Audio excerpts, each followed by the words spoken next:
Halo, kita akan membahas sedikit tentang terminologi risiko atau definisi sederhana dari risiko.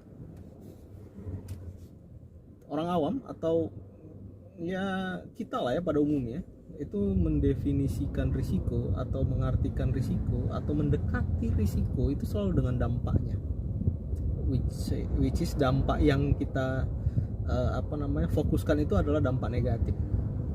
Jadi ketika dikatakan itu risiko, maka ada kemungkinan kita terkena dampak negatif dari aktivitas atau proses itu ya, yang kemudian didefinisikan sebagai risiko.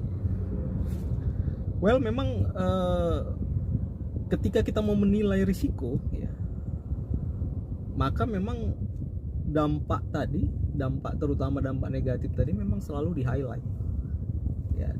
Teman-teman bisa lihat di alat analisis peta risiko atau di indeks risiko. Di indeks risiko malah lebih jelasnya kita menghitung seberapa besar dampak severity dari risiko tersebut terhadap kita dikalikan dengan frekuensi kejadiannya. Ini kan sudah jelas sekali bahwa yang dituju adalah dampak negatifnya. Maka memang dari kedua alat analisis tadi itu melahirkan yang kita sebut dengan risiko krusial ya, justru ya yang dampak negatifnya paling besar. Tapi di some point ya, di satu sisi ketika misalkan kita lihat pintu itu ada sisi depan dan belakang, maka begitu juga risiko itu ada depan dan belakang. Ketika kita depan itu adalah risiko negatif atau dampak yang bisa merugikan kita, maka di satu sisi risiko itu bisa jadi positif.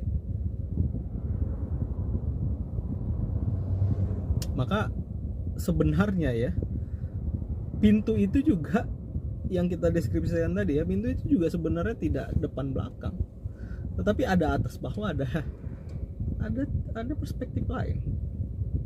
Nah, untuk risiko, ketika depannya itu adalah risiko maksudnya yang berdampak negatif atau merugikan di kita, maka belakangnya itu bisa berdampak positif atau malah menguntungkan bagi kita. Atau ada perspektif lainnya. Nah, kita bisa sepakat dengan perspektif lain itu adalah probability, yaitu peluang.